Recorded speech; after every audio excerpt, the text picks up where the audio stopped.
And welcome back to the Find Your Leadership Confidence Summit. I am your host, Vicki Netling, coming to you from Roswell, Georgia. And I am very excited to have yet another wonderful guest. Yvonne Larson is going to be my guest next.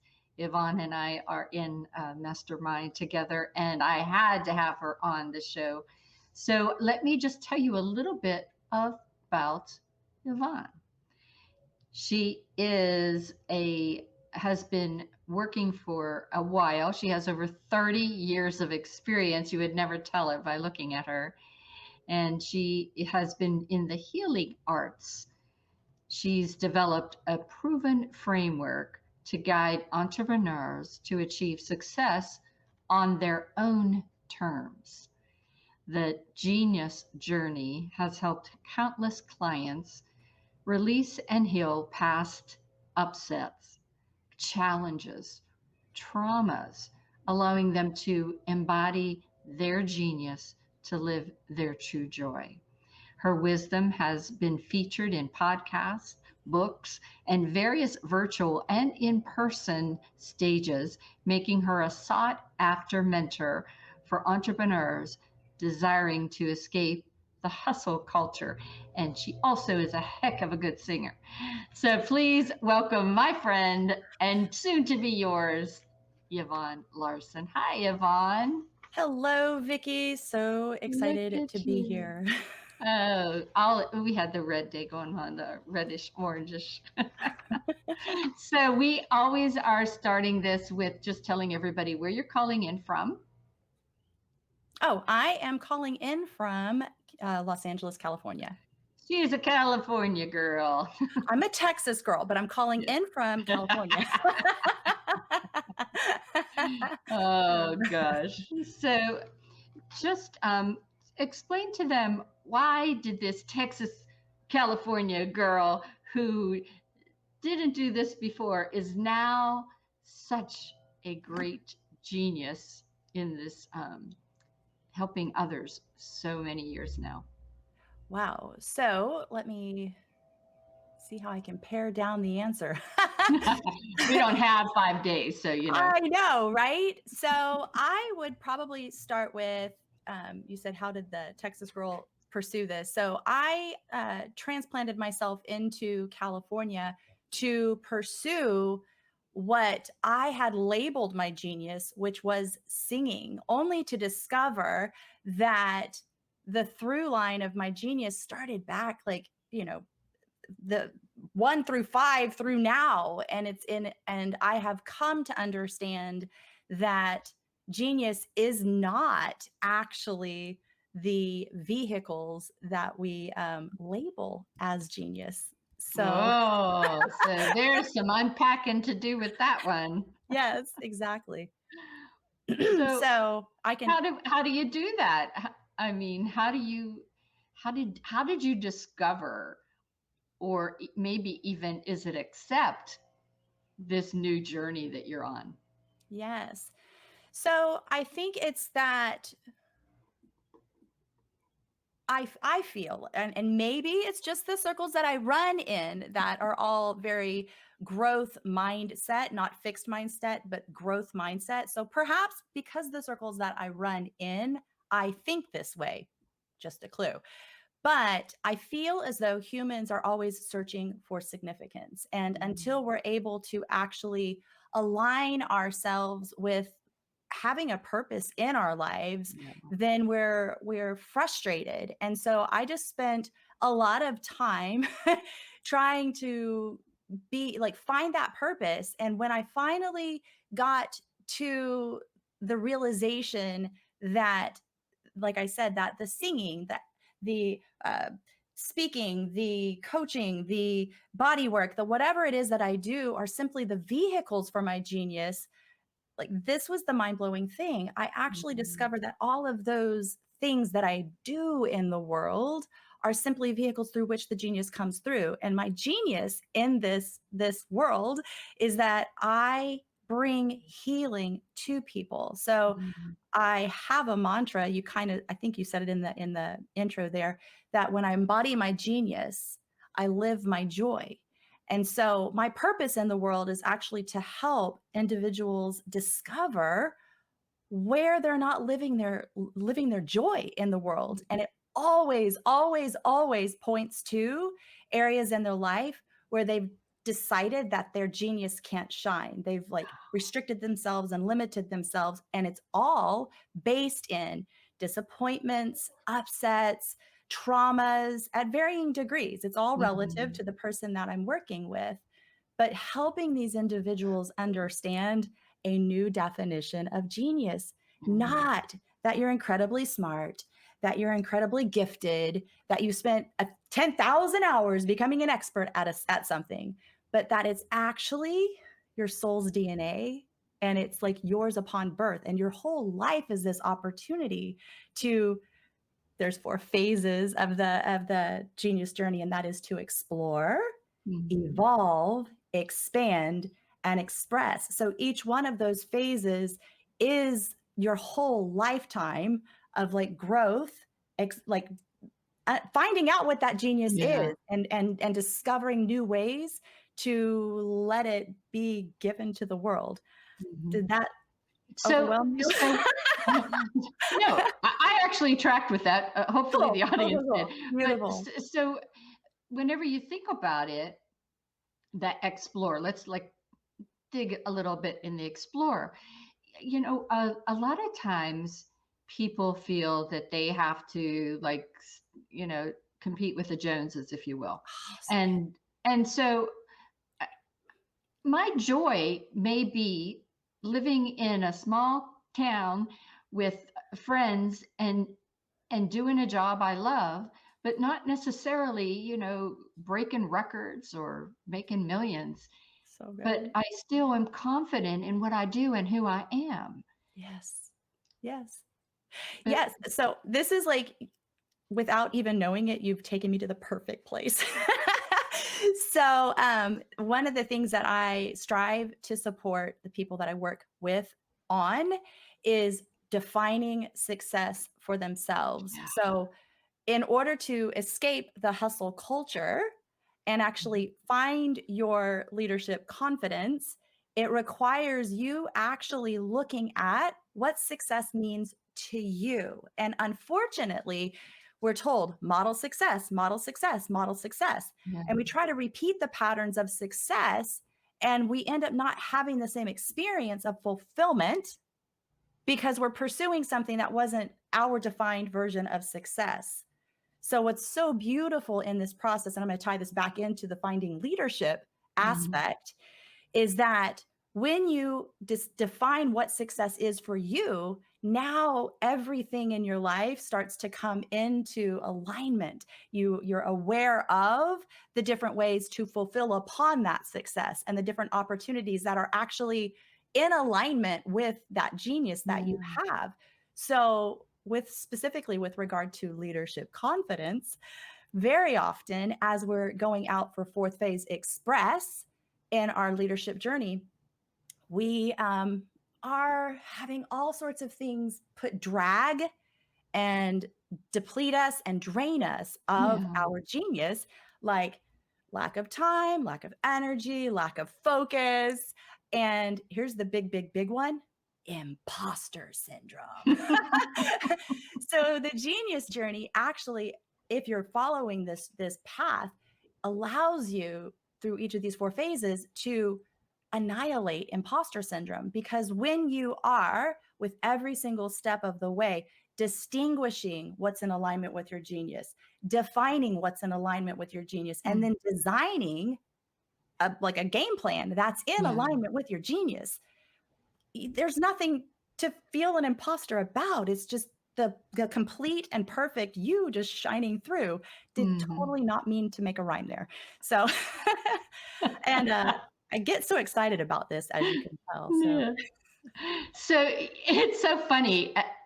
We've had this full day so far, and if I go all the way back to Libby, our first presenter today, who was talking about what you wear and things like that, and when you talk about accepting who you are and that genius of that, I almost think it's like finding that perfect fit of clothing, where when you put it on, you feel comfortable. And it may not be what everybody else is wearing, but when you wear it, you shine, you glow, you move. And that is what, when you're talking, that's what I see is Yes. by, finding that perfect fit of your personality. Yes, and there's a term for what you just described, and Oh, awesome. it's dopamine dressing, dressed to make you Oh, happy. yes, there you Dopamine dressing. go. Yes, Oh. exactly. All right. So, how does the imposter syndrome keep us from reaching our full potential?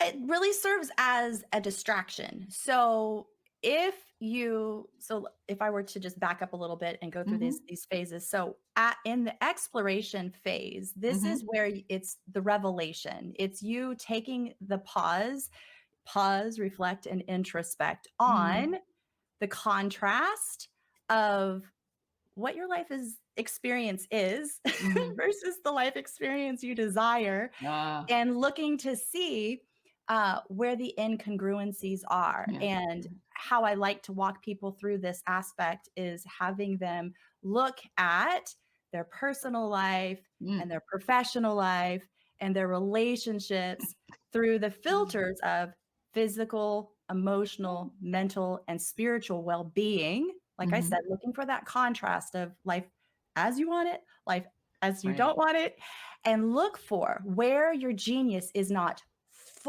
genius, sorry, where you're not experiencing your joy in the Right. world like fully, where your joy in the world is diminished, Mm. or where your joy in the world is completely missing. And Oh. every single time that exploration aspect reveals Mm. the through line of the upset, the trauma, the disappointment, whatever that thing was, it Oh. always, always, always points to like what's out of alignment Mm-hmm. and what there is to like next phase evolve, what there is for you to fearlessly embrace.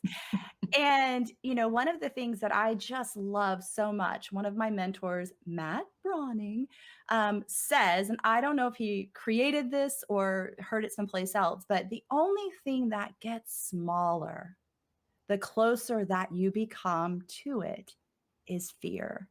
It looks Mm. so crazy, horrific, whatever, right? But the closer that you get to it, you're like, "Oh my gosh, it's like Right. just a shadow on the wall," right? And you already know about me. I'm an adventure-seeking woman who has gone accelerated free fall skydiving, walked on fire, eaten fire. I'm constantly looking for those ways to be uncomfortable and allow that space of excitement to Yeah. transform the fear into an experience of excitement so that that can imprint onto my nervous system Mm. and give me the strength to move toward what I'm labeling as fear and experience it instead as excitement. Now, Uh, next phase, hopefully the dogs don't bark anymore. Next phase, moving from evolution, once you've grown past that comfort zone, mhm. now, of course, you're going to want to go express, but don't do it yet. Don't do it yet. Because what you got to do first is you have to build the structures, the game plan to support that new Yeah. evolution of your genius in the world.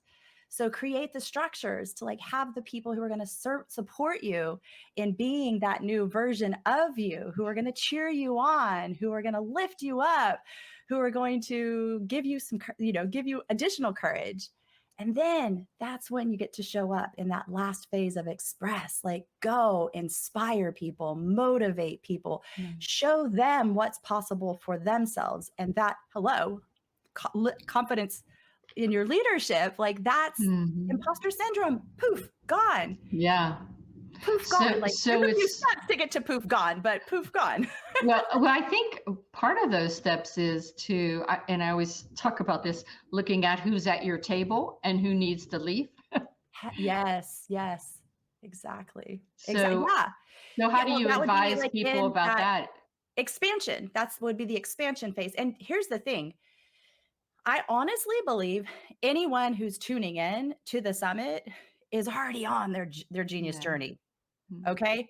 But you might kind of feel stuck in a rut because you don't understand what that each of the growth phases has a challenge that you typically can't see yourself. So you need to reflect with another person in order to like identify, that's the challenge that you don't yet see. Now you see it. Now you can blow past it, right? So in expansion, it really is just like you said. Mm. What are the structures that are currently in my life that I need to deconstruct Yeah. or destroy? And then what is it that will truly support me? And that does look like your environment. It looks like your rules that you create for yourself, the routines that you create for your life, the rituals that you create for yourself, for your life. And that involves the people that you allow to be in your life. Or, some people you're not going to just dismiss from your life, but there is, people are like, create your boundaries, defend your boundaries. I don't really feel that that's a necessary thing, but just to be aware of when Mhm. you're with those people, do you feel energized, alive, inspired, and encouraged? Do you feel the same as when you walked up?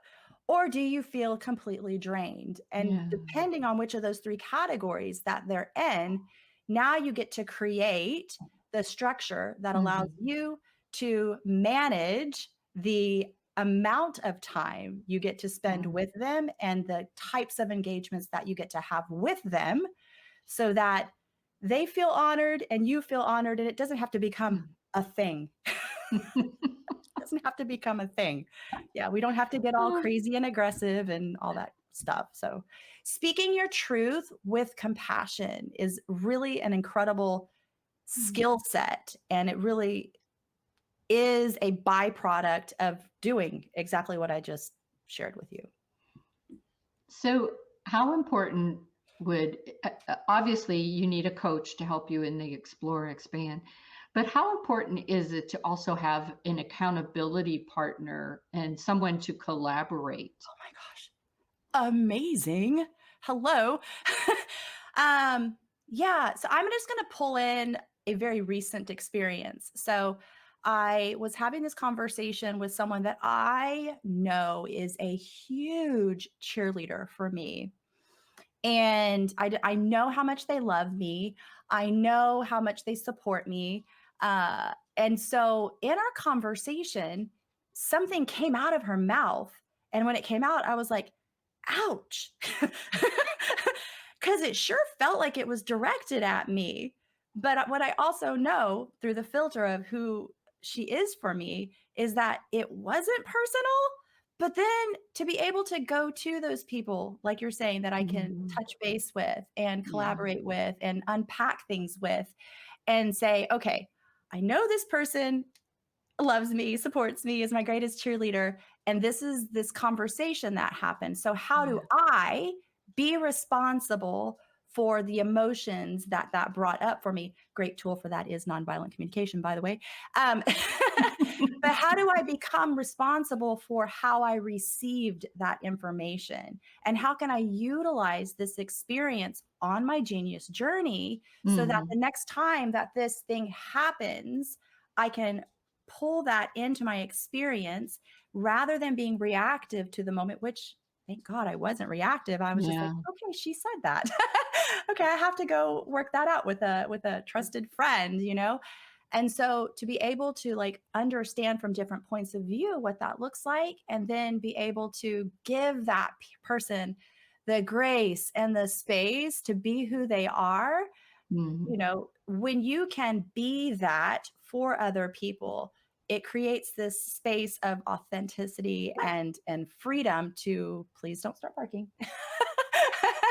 to show up as yourself. So fast forward in a later conversation, um, I mentioned, I was like, yeah, when you said that thing, it was like, okay.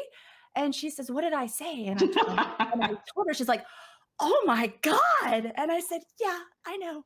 I know. And she's like, I am so sorry. And I'm like, I know. So I hope that answered your So, question. and it's really a great lesson for not only teams and coworkers and partners, but also parents, Yes. because sometimes parents as parents, we feel and we see something, but we might not tell our child Yes. the way it is. And I think that keeps them from really being able later in life to really achieve all the things they could, because they were told one thing and they weren't really given a look in the mirror kind of response. Yes. I'm like trying to see us. For some reason, my window with you disappeared. That's all right. I see you. I see you just fine. So you are Okay, good. so could you You are rephrase good. just the question itself? So the question is, you were talking about how you were impacted by those comments that were made by, let's The say, friend, coworker yeah. friend, right? And how it impacted you. But I think a lot of times as parents, we don't say truly what our child needs to hear, Yeah. because we're trying to, everybody gets a trophy kind of syndrome type of thing. Yes. Yes. And how does that impact them in the journey that you that child is going to have as they grow into adulthood? Yes. Jokingly. Okay, jokingly. I told my brother when he was going to become a daddy for the first time, there was this game where there's a jar, there's note cards and a pen, and you write advice on it, put it in the jar without your name, anonymously. So I on my note card I said, start a therapy fund instead of a college fund. Because it doesn't matter how good you want to be for your child. There's going to be a moment where something that happens is going to be interpreted in a negative way, and then that's going to create a pattern, a program in their Yeah. mind that they're going to live life through. Mhm. So, it is a joke, but at the same time, it's truly what happens. You can have the absolute best intentions, and something's going to happen, and that child in that moment is going to, they don't have those skill sets yet, right? Yeah. To respond rather than react, to pause, reflect, and introspect, to go to their toddler friends to figure it out, right? That's not a thing for them yet, right? But it is for you. It is for Mhm. you. So many times as I'm working one-on-one with people, they're sharing these things with me because, like I said, I'm asking them what's going on in your personal life, your professional life, your relationships, where are those challenges occurring for you right now?